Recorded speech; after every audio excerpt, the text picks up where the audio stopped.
Hi all, ఎలా ఉన్నారు? బాగున్నారా? నేనైతే చాలా బాగున్నాను. అరకు ట్రిప్ వెళ్ళాం కదా, డే 1 కంటిన్యూషన్ వీడియో ఇది.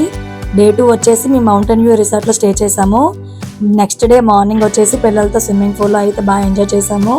వీడియో పోస్ట్ చేయడం కొంచెం లేట్ అయ్యింది.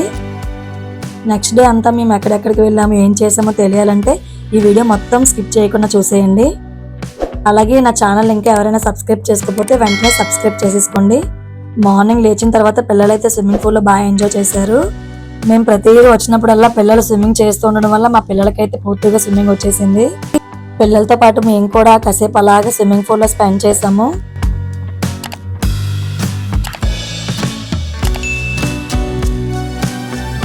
ఇక్కడ చిన్నపిల్లల కోసం అలాగే పెద్దవాళ్ళ కోసం 2 పూల్లు సపరేట్గా ఉన్నాయి. పిల్లలతో పాటు మేము కూడా స్విమ్మింగ్ చేసి చాలాసేపు పూల్లో అయితే ఎంజాయ్ చేసాము. అలా కాసేపు పిల్లలతో పాటు స్విమ్మింగ్ చేసి ఇంకా రూమ్కి వెళ్ళిపోయి ఫ్రెష్ అయిపోయాము. ఇంకా మేమైతే రెడీ అయిపోయి అక్కడి నుంచి బ్రేక్ఫాస్ట్ చేసి బొర్రా కేవ్స్కి అయితే వెళ్దామని అనుకున్నాము.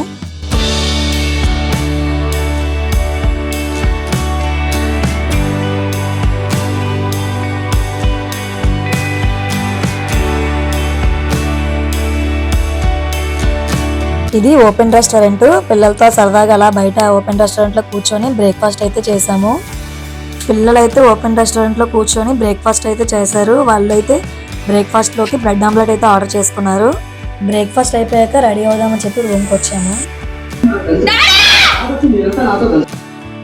రూమ్కి వచ్చి ఇలా కూర్చున్నామో లేదో మా వెంటనే మంకీ వచ్చేసింది. దాన్ని చూసి మా అబ్బాయి అయితే పెద్ద పెద్ద కేకలు వేశాడు. బొర్రా కేవ్స్కి వెళ్ళే ముందు రిసార్ట్ మొత్తం మీకు చూపిస్తాను, ఒకసారి చూసేయండి మీరు కూడా. మౌంటైన్ వ్యూ రిసార్ట్ మనకి అరకు వెళ్ళే ఘాట్ రోడ్ ఎంట్రన్స్లోనే ఉంటుంది. మా రిసార్ట్ స్టార్ట్ చేసి అయితే ఒక 10 years అవుతుంది. స్టార్టింగ్లో మనకి రిసెప్షన్ అయితే ఉంటుంది. రిసెప్షన్లో మనకి రూమ్స్ అవి తీసుకోవాలని ఇక్కడి నుంచి తీసుకుంటారు.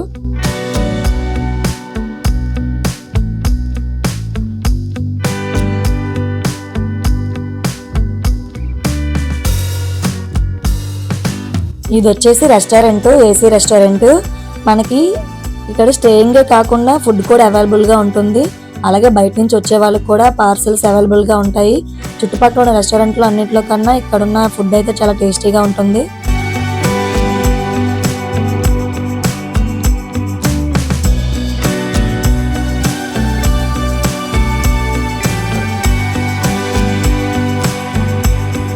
బయటకు వస్తే మనకి ఇక్కడ పెద్ద గార్డెన్ ఏరియా అయితే ఉంది. ఇక్కడ మామిడి చెట్లు, పనస చెట్లు కూడా ఎక్కువగా ఉన్నాయి. ప్రెసెంట్ అయితే పనసకాయల సీజన్ కదా, ఒక చెట్టుకి ఎన్ని కాయలు అయితే ఉన్నాయి చూడండి.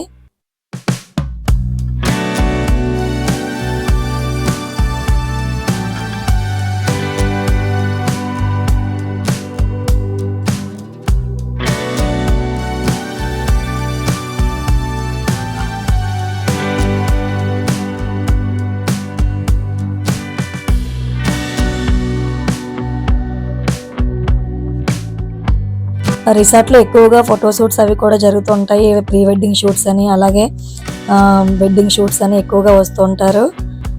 చాలామంది అయితే ఇక్కడ స్విమ్మింగ్ పూల్ కోసం కూడా వస్తూ ఉంటారు. మామూలు డేస్ కన్నా ఇక్కడ వర్షం పడినప్పుడు మాత్రం చాలా బాగుంటుంది. క్లైమేట్ అయితే చాలా కూల్గా, చాలా గ్రీనరీగా బాగుంటుంది. అలా వర్షం పడుతుంటే పచ్చని చెట్ల మధ్య మనం స్టే చేస్తే చాలా బాగుంటుంది కదండి. నాకైతే చాలా ఇష్టము. ఇక్కడ మీకు చూస్తున్నది ఇండివిజువల్ డిలక్స్ కాటేజెస్. అలాగే మీకు ప్రీమియంగా కావాలనుకుంటే మనకి సూట్ రూమ్స్ కూడా ఉన్నాయి.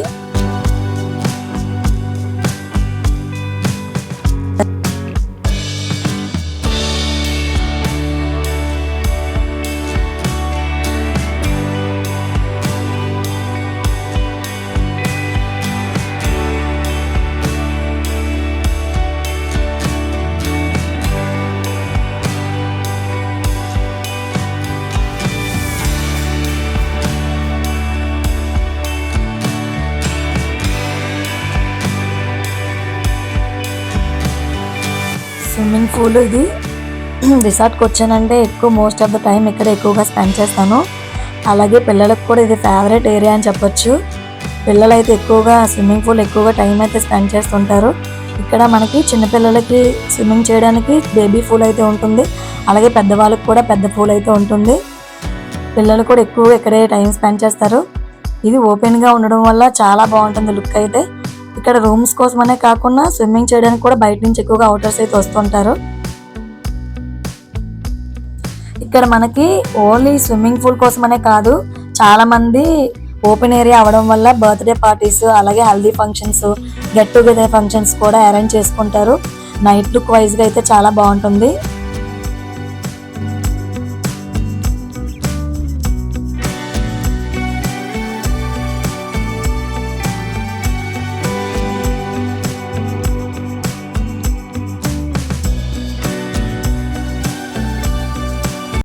స్విమ్మింగ్ పూల్ పక్కనే మనకి ఓపెన్ ఏరియా అయితే ఎక్కువగా ఉంటుంది. ఇక్కడ మనకి పిల్లలు ఆడుకోవడానికి జారుడు బల్లలు, అలాగే ఉయ్యాలలు కూడా ఉన్నాయి. ఎక్కువగా మోస్ట్ ఆఫ్ ద టైమ్ ఫ్యామిలీతో స్పెండ్ చేయాలనుకున్న వాళ్ళు ఇక్కడికి వచ్చి బాగా ఎంజాయ్ చేయొచ్చు. ఎక్కువగా రిసార్ట్స్కి వెళ్ళామంటే చాలు, పిల్లలు ఆడుకోవడానికి ఏమున్నాయని చూస్తూ ఉంటారు కదా. ఇక్కడైతే పిల్లలు బాగా ఆడుకోవడానికి అయితే ఫెసిలిటీస్ ఎక్కువగా ఉన్నాయి. ఇక్కడ పైన వీడియో క్లిప్ చూడండి. పిల్లలు 10 years బ్యాక్ అయితే మేము ఇక్కడ తీసుకొచ్చాము. అప్పుడు మా పిల్లలు చిన్న పిల్లలు.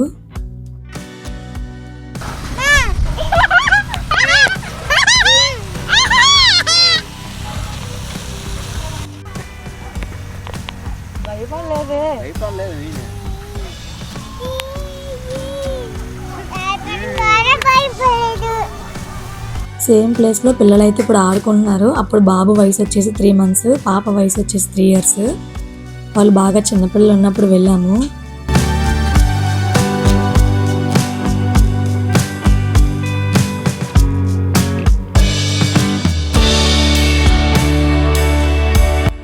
ఇదంతా ఓపెన్ ఏరియా. ఇక్కడ నైట్ స్టేయింగ్ ఉందాం అనుకున్న వాళ్ళకి మంచిగా క్యాంప్ ఫైర్ అరేంజ్ చేస్తారు. అలాగే Dhimsa dance, tribal dance arrange చేస్తారు. అంతేకాకుండా ఇక్కడ ప్రొజెక్టర్ కావాలంటే ఏర్పాటు చేస్తారు. ప్రొజెక్టర్ పెట్టి ఫ్రెండ్స్తో సరదాగా మూవీస్ చూడడానికి, అలాగే ఫ్యామిలీతో స్పెండ్ చేయడానికి కూడా ఉంటుంది. ఇంకా get together parties, birthday parties arrange చేసుకోవచ్చు. అలాగే మ్యారేజ్ ఈవెంట్ కూడా అరేంజ్ చేస్తారు. డెకరేషన్ అది బాగా చేస్తారు. నైట్ మనకి ఓపెన్ థియేటర్ సదుపాయం కూడా ఉంటుంది. ఇప్పటి వరకు మొత్తం మనం ఓపెన్ ఏరియా అంతా చూసాం కదా. ఇప్పుడు డిలక్స్ కాటేజ్కి వెళ్ళిపోదాం పదండి. ఈ రూమ్స్ అవి ఎలా ఉన్నా మీకు చూపిస్తాను. ఇక్కడ మనకి నాన్ ఏసీ, ఏసీ కూడా అవైలబుల్గా ఉంటాయి. నాన్ ఏసీ 1800, అలాగే ఏసీ వచ్చేసి 2500 నుంచి స్టార్ట్ అవుతాయి ప్లస్ ట్యాక్స్. ఈ రూమ్స్ బుకింగ్ మనకి ఆన్లైన్లోను అలాగే ఆఫ్లైన్లోను కూడా అవైలబుల్గా ఉంటాయి. ఈ డీటెయిల్స్ మొత్తం నేను డిస్క్రిప్షన్లో అయితే పెడతాను, చూడండి.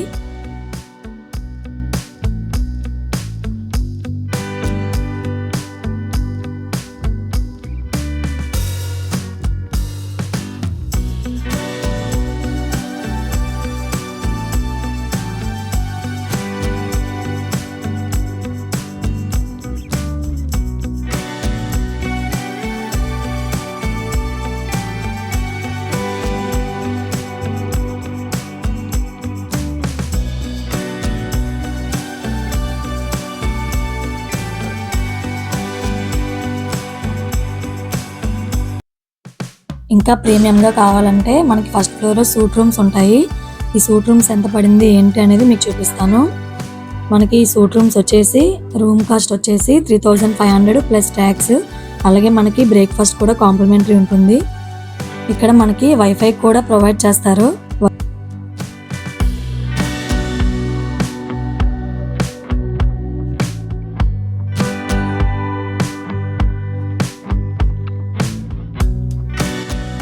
ఈ రూమ్లో ఫెసిలిటీస్ వచ్చేసి మనకి స్మార్ట్ టీవీ, అలాగే వైఫై కనెక్షన్, స్మాల్ ఫ్రిడ్జ్, అలాగే వాటర్ బాయిల్ చేసుకోవడానికి చిన్న కెటిల్, అలాగే మనం స్ట్రైట్గా వెళ్తే బాల్కనీలో జంగల్ వ్యూ కూడా కనిపిస్తుంది, చాలా బాగుంటుంది.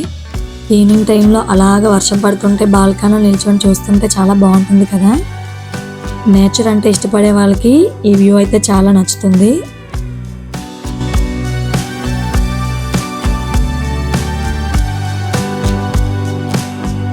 ఇక్కడ మనకి పెద్ద సోఫా వస్తుంది. అలాగే మనం రెడీ అవ్వడానికి మంచిగా డ్రెస్సింగ్ టేబుల్, మనం బట్టలు అవి స్టోర్ చేసుకోవడానికి ఇక్కడ మనకి చిన్న స్టోరేజ్ రూమ్ కూడా ఇచ్చారు. మౌంటైన్ వ్యూ రిసార్ట్ డీటెయిల్స్ అన్నీ కూడా నేను డిస్క్రిప్షన్లో పెడతాను. రిసార్ట్ మొత్తం తిరిగాం కదా, ఇంకా లంచ్ టైం అయితే అయిపోయింది. మేము లంచ్ చేసేసి బొర్రా కేవ్స్కి అయితే స్టార్ట్ అయిపోతాము. ఆ రోజు ఫ్రైడే అవడం వల్ల మేమైతే లంచ్లోకి వచ్చేసి వెజ్ ఫ్రైడ్ రైస్ ఆర్డర్ పెట్టుకున్నాము. అలాగే పిల్లలకి వచ్చేసి చికెన్ ఫ్రైడ్ రైస్, లూజ్ ఫ్రాన్ అయితే తీసుకున్నాము. మా వాడికి లూజ్ ఫ్రాన్ అంటే చాలా ఇష్టం, చూపిస్తున్నాడు చూడండి మీకు కూడా. లంచ్ చేసేసి స్టార్ట్ అయిపోతాము. ఆఫ్టర్నూన్ అయితే క్లైమేట్ బాగుంటుందని చెప్పి 3:30కి స్టార్ట్ అయ్యాము. మా వాడు ఇంకా స్టార్ట్ అయ్యామో లేదో చెప్పి కెమెరా పట్టుకొని మొత్తం వీడియో తీస్తున్నాడు. క్లైమేట్ అయితే చాలా కూల్గా ఉంది.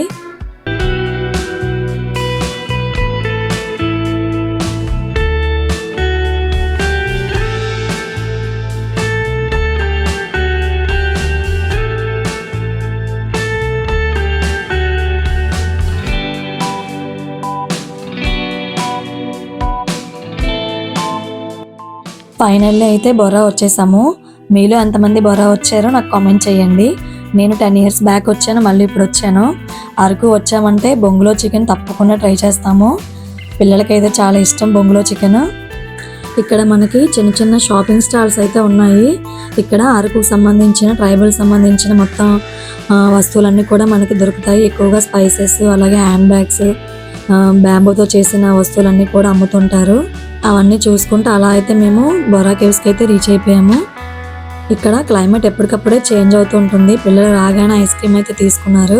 పిల్లలు చిన్నపిల్లలు అప్పుడు వచ్చాం కదా, వాళ్ళకి అసలు ఏం గుర్తుండలేదు, అందుకే మళ్ళీ తీసుకుని వచ్చాము. ఇక్కడ ఎంట్రీ టికెట్ పెద్దవాళ్ళకైతే 60 రూపీస్, చిన్నపిల్లలకైతే 40 రూపీస్. సేమ్ ప్లేస్లో మా అమ్మాయికి అయితే ఫోటో తీసుకున్నాము. 2013, 2024 అప్పుడు 3 years పాపకి. లేట్ ఎందుకు మరి లోపలికి వెళ్ళిపోదాం పదండి. పైన చూసారా 2 monkeys ఎలా ఉన్నాయో. అరకు వచ్చామంటే చాలు మనకి ఎక్కువగా మంకీసే కనిపిస్తూ ఉంటాయి.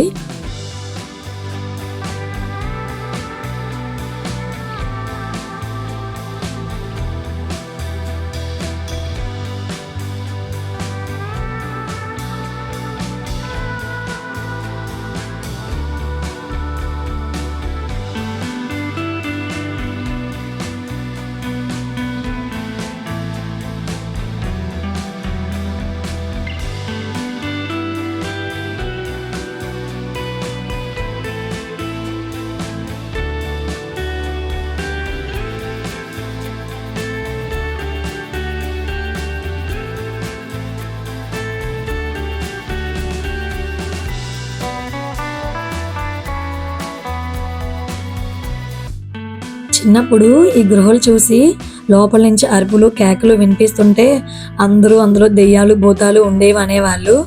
అలాగే అందులో వన్యమృగాలు, పెద్ద పెద్ద ఏనుగులు ఉండేవి, ఆ శబ్దాలు వచ్చేవి అని చెప్పి భయపెట్టేవాళ్ళు. నిజమేమో అనుకునే వాళ్ళము. కానీ పెద్ద అయిన తర్వాత అవన్నీ చూసి ట్రాష్ అని, అంటే అక్కడ ఉన్న కేకలు విని ఆ స్టోన్స్కి తిరిగి రియాక్షన్గా మనకి పెద్ద పెద్ద సౌండ్స్ అయితే వస్తాయి. లోపలికి వెళ్తే కానీ తెలీదు అక్కడ మనకి శివలింగం తప్ప ఏమీ ఉండదని. 10 years బ్యాక్ ఎలా ఉందో సేమ్ ఇప్పటికీ అలానే ఉన్నాయి, ఎటువంటి డెవలప్మెంట్ అయితే లేదు. మీలో ఎంతమంది బొర్రా కేవ్స్ చూసారో కామెంట్ చేయండి. ఇంకా చూడని వాళ్ళు ఎవరైనా ఉంటే నాతో పాటు చూసేయండి.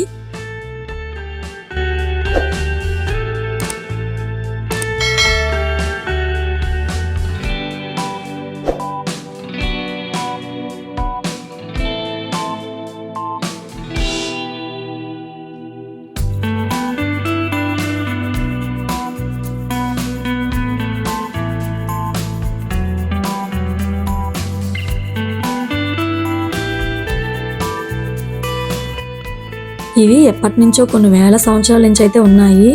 వాటిలో వాటర్ అలా అయితే ప్రవహించడం వల్ల ఆ స్టోన్స్ ఆ వాటర్కి కరిగి మనకైతే పాలరాతి స్టోన్స్ లా కనిపిస్తుంటాయి. ఇవి ఎలా ఏర్పడ్డాయని చెప్పి మనకి బయట పెద్ద బోర్డులు అయితే పెట్టారు. అవి చదివాను కానీ నాకు ఎందుకు అర్థం కాలేదు. అంటే ఎన్నో కొన్ని కెమికల్స్ రియాక్షన్ వల్ల ఇవైతే ఏర్పడ్డాయని చెప్పారు. ఇంత పెద్ద పెద్ద రాళ్ళతో గుహలు ఏర్పడ్డాయి అంటే చాలా విచిత్రమే కదా. మనం లోపలికి వెళ్ళిన తర్వాత పెద్ద పెద్ద కేకలు వేస్తే అవి తిరిగి మళ్ళీ మనకే వినిపిస్తాయి. మేము పిల్లలతో పాటు కూడా పెద్ద పెద్దగా అరిచాము.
ఇక్కడ చాలా నెమ్మదిగా నడవాలి, ఎందుకంటే దీని కింద పెద్ద నది అయితే ప్రవహిస్తుంది. దాని వాటర్ అయితే అలా డ్రాప్స్ పడుతూనే ఉంటాయి.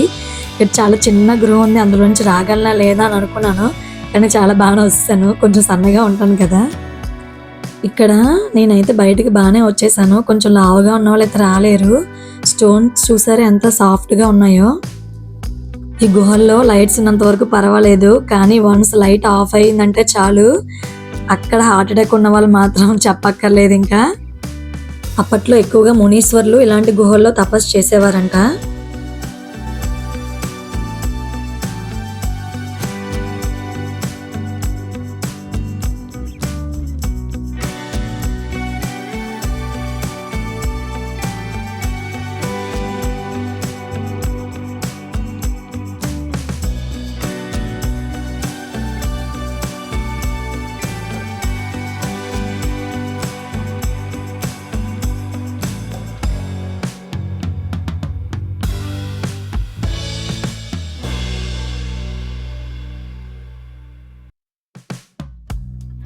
ఫైనల్లీ ఎక్కడ వదలకున్నా మొత్తం గుహ అంతా కూడా తిరిగేసాము, చివరి వరకు కూడా వెళ్ళిపోయాము.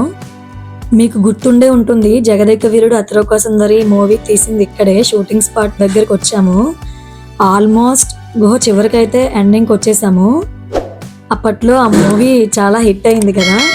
శ్రీదేవి గారు అంగుళీకం పోగొట్టుకున్న ప్లేస్ అన్నమాట ఇది. మనకి షూటింగ్ లో ఎలా కనిపిస్తుందో యాజ్ టీజ్ గా అలానే ఉంది.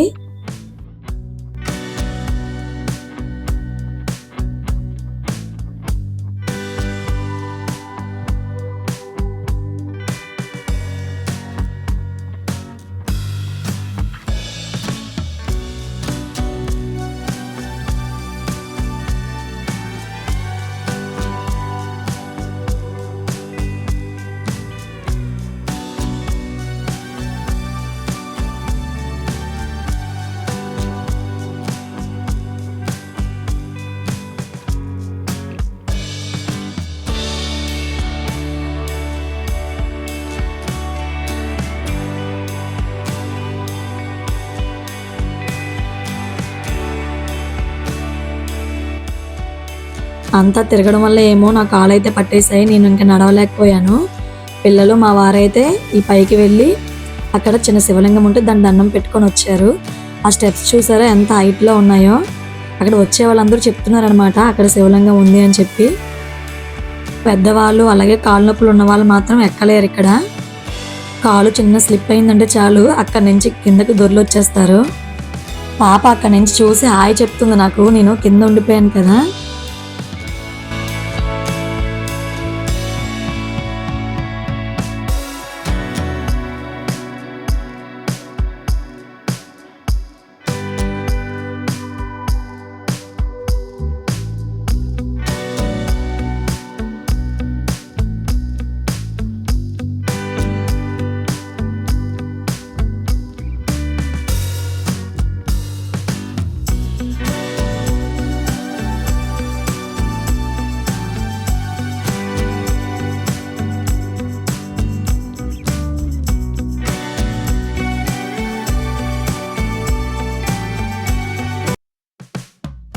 ఫైనల్లీ బొర్ర అంతా తిరిగేసి వచ్చేసాం బయటికి. ఇక్కడ బోర్డులు అయితే పెట్టారు ఈ గుహలు అనేవి ఎలా ఏర్పడ్డాయని చెప్పి. బయటకు వచ్చిన తర్వాత మనకి ఇక్కడ జిప్ లైన్ కూడా ఉంది. మేము ఆల్రెడీ అయితే ఎక్కాము. అప్పుడు పెద్దవాళ్ళకైతే 600, చిన్నపిల్లలకైతే 500. బయటకు వచ్చేసిన తర్వాత కొన్ని షాపింగ్స్ అయితే చూసాము. మా వాడైతే అక్కడ కొన్ని షాపింగ్స్ అయితే చేశాడు, చిన్న బాణం తీసుకున్నాడు. ఇది ఉడతలు కోతులు కొట్టడానికి తప్ప ఎందుకు పనికిరాదు, వాడు కొనడం వెరగొట్టడం వాడికి అలవాటు అయిపోయింది. అలా కాసేపు ఫొటోస్ వీడియోస్ తీసుకొని మేమైతే ఇంకా రిటర్న్ అయిపోయాము. అంతే అండి, ఈ వీడియో ఇక్కడితో ఎండ్ చేసేస్తున్నాను. ఈ వీడియో నచ్చినట్లయితే లైక్ చేయండి, షేర్ చేయండి. అలాగే నా ఛానల్ ఇంకా ఎవరైనా సబ్స్క్రైబ్ చేసుకున్నట్లయితే సబ్స్క్రైబ్ చేసుకోండి. పక్కనే బెల్ ఐకాన్ ఉంటుంది, దాన్ని ట్యాప్ చేయండి. నేను ప్రతిరోజు చేసే వీడియోస్ నోటిఫికేషన్స్ అనేవి మీ వరకు వస్తాయి. Thank you for watching. Bye bye.